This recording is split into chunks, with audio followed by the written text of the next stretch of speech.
What's up, everybody, and welcome to another episode of No Client Agent Privilege, aka No Cap Podcast. Your boy Evan, your boy Will. We are back under the Tiki Hut as we get started for these double finals championship weeks of the NHL, the NBA. Both with one. I think we saw coming. Yep. I think we had said that Florida and Edmonton were just kind of, not to say destined to meet, but they were the teams to beat for sure. So. But then on the other side, on the NBA side, when we talk who saw OKC and the Pacers, let's say 6 months ago, calling that finals, you probably made a lot of money if you put that down. So yeah, now at this point, who is the better team or who's hotter? I mean, I feel like OKC has been sitting there watching for a little while now, and now the Pacers proved their point.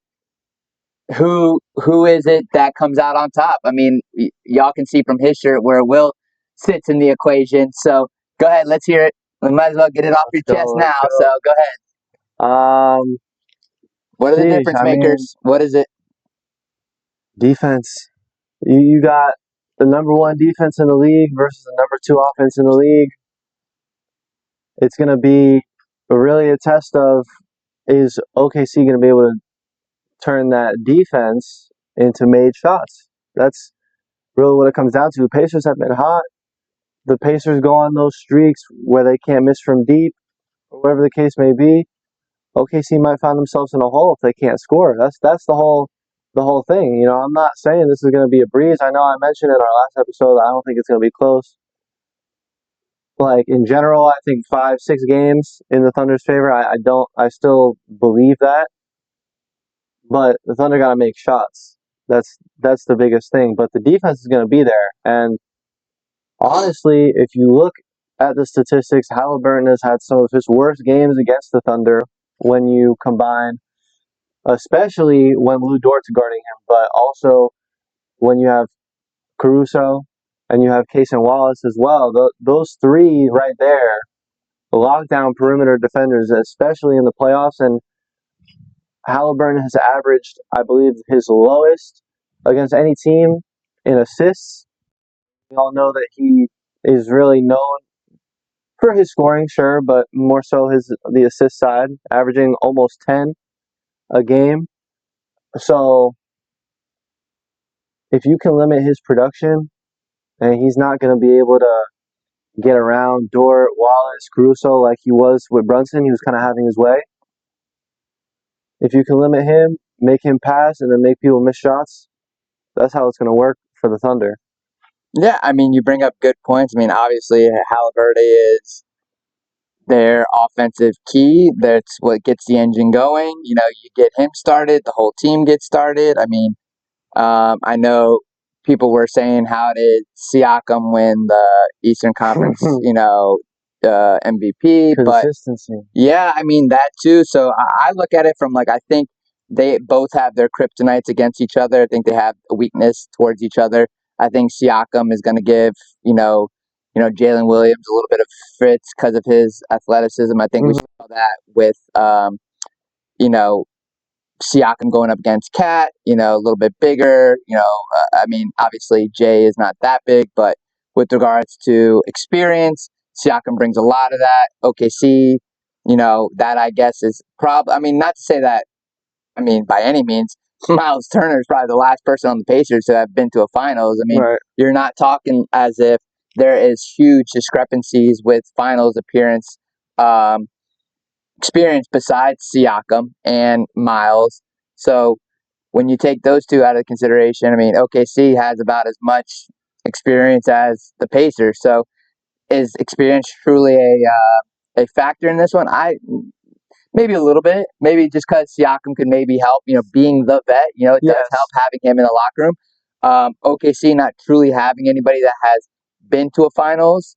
Caruso. Oh, with the Lakers, that's right. That's it. But that was that.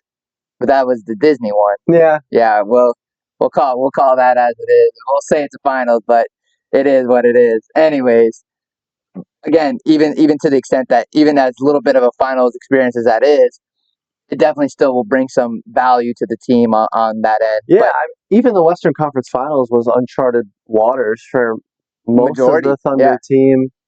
Pacers were there last year. Right. So, I mean, when you look at that, it's like it probably helps them going into the finals where it's like they're already like another foot in the water, you know, if that makes sense. No, agreed. I mean, having tasted, a little sip, even if it was just a few games, it definitely, mindset wise, can prepare you. And at the top level like that, any advantage that you can get, whether it's a couple games, couple experiences, whether it's wins or losses, and as a professional athlete, you're supposed to take those, make them work. Like, even if they're losses, technically, what do we say? It's not losses, it's just lessons learned. So things like that, you hope as a professional athlete that that's where you stand. Like, you use them to your benefit. So the fact that the Pacers do, even though they got whooped by Boston last year, hopefully those came through as experiences to help them, hey, look, we got over that hump. Now we're in the finals. Now it's like, let's use what C.A.P did with the Raptors, Miles did a few years ago with the Pacers back in the day. Let's all put it all together now and make a championship run. I think this series is one of those that go Game 7. I don't see this truly, ending early because I don't think.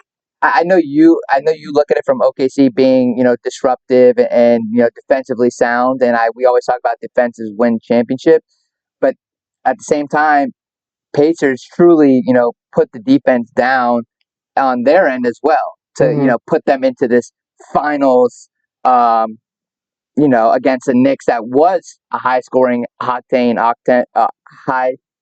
octane offense from Thibodeau, who's very well renowned as an offensive, coach, and really, he put that team.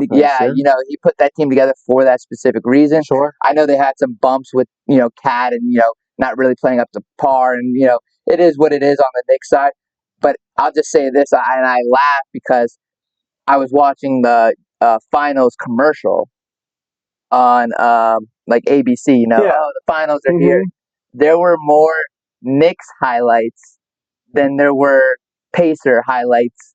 There was plenty of OKC. OKC they didn't even put any Timberwolves. It was just funny because the ABC just let the Knicks just be on there. You know what I'm saying? Like on the marketing standpoint, like legitimately, they did not have any Minnesota. They had Pacers, then they had OKC, but then they had the Knicks, and then they had OKC, and then they had the Knicks, and then they had the Pacers, and then another Knicks, and they had more Knicks than they did Pacers who beat them. And this is like yesterday. This is like yesterday. I'm telling you, I counted just because I wanted to talk about this here. Like, NBA, you gotta get over it. Like, the big market, small market, you gotta get over it at this point. I think that used to mean something when there was an availability towards viewership. You know what I'm saying? You couldn't go on a streamer. You couldn't go on YouTube. You couldn't get ABC. You couldn't get TNT. I think that's dead. I think the NBA's got to get over it. I understand the small market versus the big market with regards to the media rights deals. Like, sure, you're gonna always have prime time stuff like that. Just revenue generation in general but for the league. During the finals, put that down. Let it go. Glorify the teams that you have, and suck it the fuck up. Like, literally, like take the Knicks. The Knicks did not win. Take them out of the equation, but get over it. Like, they had 6, and I think the Pacers had 5 highlights during that montage. That's disgraceful. That is legitimately on ABC. I don't know if it's the NBA quite on that, but whether it's ABC or the NBA, it does not matter. Maybe they're just trying to keep people invested in the commercial. Well, that's what I'm saying. You got to let that go. They didn't win. There's no point to glorify them. Let the teams have their moment. Hello, that's what I'm saying. Like, I saw that and it pissed me off. Like, oh man, I hear you. That hurt me. So I mean, it hurt me to the extent that it's like, why are we truly like, even like, are we gonna have these, not rigged? Like, that just screams like you want this to be rigged. Like that's all I could say to me. Like, you're literally still. I mean, you have thousands of people. Got the first pick. Yeah, well, but that's a whole other conversation we can have in a couple weeks when the draft comes around. So Oh, wow. yeah, I don't know. That really pissed me off about the OKC Pacers. Like these two teams deserve to be there. I don't really care about the Knicks. I don't think they earned it. Like that game 6 showed me everything I needed to No, see. yeah, they Like just that Pacers team was ready for them and put it on them. But again, I believe that the Knicks just didn't have it in them. They were not a championship caliber team. I think if they go into that game versus OKC, I think it's a five game series. I don't see the Knicks doing what they needed to do, especially if they couldn't beat the Pacers, who legitimately just wanted it more than them. Plain and simple. OKC is also 29-1 against the Eastern Conference this year. Right. And the only loss was to the Cavs on the road, and it wasn't by a lot. The Cavs are obviously really good this year. Of course, number one seed. That stands for something definitely, but also after a loss, I think I can't find the exact number. I know they've talked about it on ESPN and things like that. I think the Thunder are like 16-2 if you include the playoffs, like after a loss this year, which is also really good. The Pacers have a good record playoff-wise this year after a loss. I mean, I guess it's kind of expected if you're winning series. Yeah, I mean, if you're winning the series, you shouldn't be having more than 2 losses. Right, so. But still, I guess the point is neither team is really putting themselves in a hole where it's like I think the Thunder how many of these series did they go 2-0 to start? Being on the road. Look at Memphis and Timberwolves, and then Cleveland and New York. New York as well. Yeah, New York as well. Pacers went up 2-0. And that's the thing is when you take those games on the road, I mean that's how you win the series out quickly. So again, I think this goes 7 games. At this point, I think I'm going to still rock with the Pacers. Only because I just think we say defense wins championships, but I also believe momentum is on the Pacers side. Not because that the OKC didn't dominate, obviously, the Wolves, but like with regards to physical abilities, I just think that OKC has more to them on the physical side, but I think momentum and just drive is on the Pacer side. So it's like those. I mean, they're complete opposite factors. So I guess it's just more of like when they meet on tomorrow or today, whatever day this episode airs, are those two going to be the factors that change the dynamics of the game? Right. Like does SGA come out smoking hot and Halliburton just has a shit game, or is it somebody else like C.A.P coming in and putting 30 on you? Momentum only gets you so far. That goes without saying. It could be they could be done by game 2, 3, agreed. they take it, all the way and they win their 4 games. But yeah, I mean, again, I think it kind of what we just talked about, the 0-2-2-0 start. Like, can they steal one at home? Can they steal? It would be nice if they could, but that's what I'm saying. Can they? Like, can Pacers go in and steal one on the road? Like, that's the thing. Like, if that is the case, if one of those happen, then it goes game 7. And they've been doing it. That's what I'm saying. They've been I think at this point, I don't know if they win if OKC wins game 1. I don't see Pacers winning game 2. I think if Pacers win game 1, I think OKC wins game 2 and then goes into the Indiana, loses game 3, wins game 4. So it's 2-2 going back to OKC. OKC ends up winning game 5. Pacers win game 6, and I think I'll take the Pacers stealing it at home from OKC. And that's just my prediction. I mean, I know where your head's at, but go ahead, hit them with your finals prediction for this, and we'll get on to the NHL. Realistically speaking, probably Thunder in 6 games. But I do want them to win it on the home floor, so I'm going to say Thunder in 5. Okay. I think Pacers take game 3. I think they take game 3. Okay. Much like the Wolves did. Fair enough. Maybe not a blowout like that. Hopefully not. That's kind of embarrassing. Yeah. I think that was a little too that gut punch though to get back on track. To finally be like, all right, let's not take it easy. But I want to see them winning on their home floor. So it's got to be either 5, if not 5, it's got to be 7. All right. But I don't think it's going to be a sweep. That would be crazy. Yeah, I don't think so either. But I also think that, like I said, momentum's good, but when you meet the defense that the Thunder have, I think that momentum might run out. Yeah, we'll see. I It mean, might like I run said, out. it's we always preach. I mean, me, I preach defense wins championships. So, um, again, I'm not saying that it doesn't. I'm just saying at this point, I think the Pacers are just so hot and everything is on their side. Not to say that OKC doesn't have a lot going for them. Obviously, winning that quickly and that convincingly against a good Minnesota team. But now, we'll switch it over to the NHL and the repeat that I think we've talked about for the last 2 weeks now, and legitimately like we said at the beginning of this episode is that we all kind of saw it coming. Like it was kind of just like these two teams are just beating up everybody. Yeah, we Florida. said it. Yeah, Florida has legitimately. They put Carolina on notice those first couple games, and then the comeback down yeah. I think 0-2, they were down. Yeah, and then they come yeah, back to right, win like 4-2 or whatever, right. 4-3, I whatever believe it four ended up being. three, but You know, kind of one of those things where it's like we saw the writing in the sand. It was just a matter of how many games is it really going to take for Florida to put Carolina on their radar, or take them off their radar, and then same for Edmonton. I think we saw them the way they kind of handled Dallas.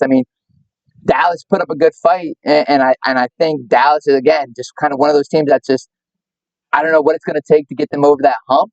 Like I think this like years. another team being bad Yeah, I guess that's a good call. Yeah, Dallas has just got like because they're a good team. There's no yeah, doubt, like and they're there every year. yeah. But they just can't get through, and Yeah, much to like the Maple Leafs, yeah, their curse, whatever. yeah. Carolina, even before this year, having lost like some ridiculous, I don't remember, like And they got 10, 11, swept. 12 Yeah, straight yeah, conference finals games. yep.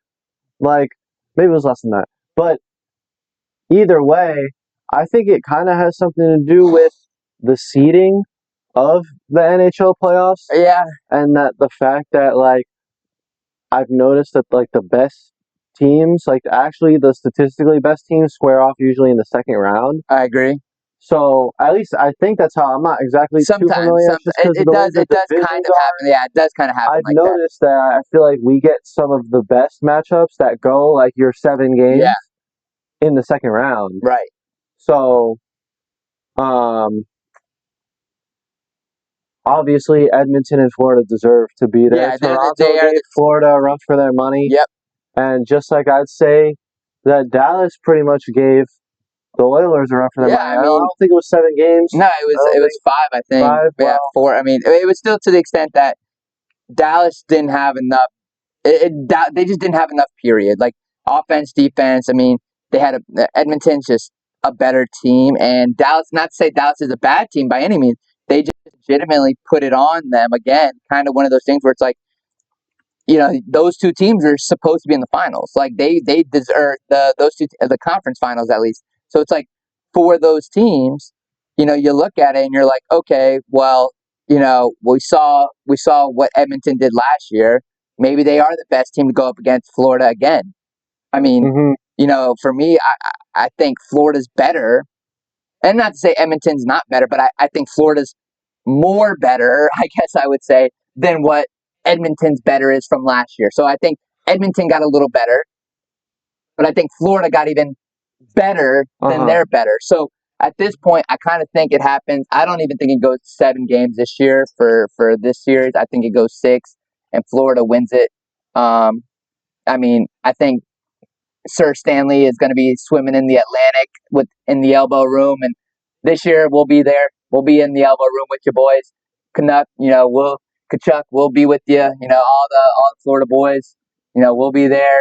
And again, though, Florida doesn't have home ice. They Yeah, haven't had again, it. They haven't they had have had home all series. Yeah, playoffs. whole playoffs. We have not had a home ice. And again, I think Florida has used that, and we just talked about using anything to kind of fuel that fire. I know MJ was literally renowned for like making shit up in his head just to kind of give him a little click, a little start. I don't know if you watched Last Dance, but like those stories that he made up are hilarious when you find out that they're not real. But something like this, not having home ice or not being able to possibly winning on your home floor unless you go game 7 or sweep, it kind of bothers you. I feel like it's one of those things where it's like, you know what? That does piss me off. You know what? I did want to win our Stanley Cup repeat, bring it back home. I want to win it at home, but because of the way we didn't, finish off the regular season, we don't have, home ice. So, I think it's kind of one of those things. You use it They can do it as you in can. six games. Yeah. Because otherwise it would have to be 4 if they wanted to do something like that. I don't Right. think it's. I don't think I it'll think, be I mean, 4. again, I think at this point, for me, and we can kind of just chop it up real quick. I mean, I think Florida wins it in 6. I Yeah, mean, I mean, six sounds good. I mean, I If think not, they'll it would catch them. be Edmonton in 7. No, I If don't even it think. I don't think gets we'll get to 7 at this point. After watching what Florida did to Carolina, I think again momentum, but also defense towards the ends of that series. I think Florida has a better defense. Yeah, but and here's the other thing: that defense started to finally click. I mean, we started getting power plays too. Like we really started to even though we were down like the last 2 games, like that last game that we were down the 0-2. That defense really picked it up after that first intermission. Like it really, I mean, they're completely different. I mean, it looked like a whole new team coming out. And I think that's kind of what happened last year too, going into the finals. I believe we were down and that defense just like boom. Like we're not doing it this way. Like we're gonna step up and we're gonna win. So it's like watching it as kind of like again, like just a you know, repeat of last year. I think it's exactly what's gonna happen. So yeah, I mean, I think again for me, I think Florida takes it in 6. We'll be, you know, at the elbow room, Yeah, drinking out of hopefully. Sir Stanley, Hopefully. rocking that rock room, and waking up when the sun comes up to, going swimming in the ocean with Sir Stanley. So I mean, God can only be so great so much. So Right. knock on And wood 2 on years that in a one. row. Yeah, right. Repeat, baby. But yeah, so that's my take on the finals. I think I got Pacers in 6 or Pacers in 7 and Florida in 6. So Okay. those are my predictions. I've been pretty hot so far, so we're gonna keep that train Yeah. rocking right now. So Yeah. but yeah, good luck to you boys. Hopefully, I'm just a man with my own opinion. So As is everyone. yeah, and women Of with their own course. opinion. So go ahead, Will. You want to give your finals prediction for the NHL side as well? NHL, I agree. I think it's gonna be Panthers in 6. And that's what I want, so that's what I'm gonna say. Los Gatos. Yeah. Los Gatos. I would love to see, after all the hardship that the Panthers had faced in the 2010s, for them to come out of this. They made it to the finals past 3 years. Yep. You want to talk about a front office that did a full they had to go through so much just to get to this point. Like I had one of the execs at the bar a couple weeks ago. One of the front office execs that was there during the hard times, and they kept him on like to be a consultant for them now. And he was telling me so just because he's Canadian too. So he was like, being down here, you loved hockey, but like you couldn't find the passion until you started winning. And I was like, yeah, I get that. We are that type of country, and we are that type of fan base, and just I feel like especially with hockey in Florida, it's just very fair weather. Yeah, that too, and it's not like one of those sports where you're playing unless you're going to play. Like you're not going to your local lake, like out there, to go skating or just to hit around the puck. That's just not one of those This things. water will never freeze. No, exactly. If it does, it's a problem. Yeah, well, even you take the pool, you can't even freeze that. So it's like a problem. one of those things where it's like, hey, look, this isn't one of those sports. So when he was talking, he's from, I think he said he was from Montreal or Toronto, one of the other, because he spoke fluent French. And I was just listening to him, and he was talking to me about being a sports agent, and I just was like, yeah, man, I grew up a Panthers fan. He goes, oh, guess where I work? And I was like, where do you work? He's like, I'm one of the former GMs of the Panthers. And I was like, what? I was like, okay. And he's like, hey, give me your card. And I was like, he's like, I like having good eyes around. And I was like, I don't know nothing about hockey with regards to talent pool, but you can give me a call anytime. So, but kind of one of those things. To have those connections. Well, that's what I said. Like, make connections to here and there. And, if you ever got tickets, I was gonna say, I told him, I was like, you ever got tickets to a game? I was like, we'll come down in a heartbeat. So bring him to the set. We'll ask him some questions. I believe his name was Jacques. Okay. Jacques. So, Jacques, that makes sense. So that makes sense. I said the same. Nice French name. Yep. So, but yeah. So guys, again, hoping Jock, because you know what else I saw on him? He was wearing his championship ring too. Oh, yeah, okay. I did see that. Yeah, Okay. so that was cool. That is fire. Because I saw it and I was like, "What is that?" And I was like, "Oh yeah, you ever seen a Stanley Cup ring?" And I was like, "Nope." And I was like, "Now I have You the." might have another one. Yeah, I was gonna say, let's hope. Let's Might have hope. So, another. but yeah, no, we just want to get on this episode before the finals really get started here, and give you guys our predictions, and leave your comments below on what you guys think, and Absolutely. all of our Florida people. We hope you're rocking with Florida for this one. I know I feel like a few of my friends, definitely kind of sporadic with hockey goals or hockey fanatics. Feel like a little spread out, honestly speaking. I feel like I grew up with some Florida Panthers fans, but now when I laugh because like the people that go to the games, I'm just like, you like the Panthers? I was like, I didn't know that. Like I was like, I don't remember you ever.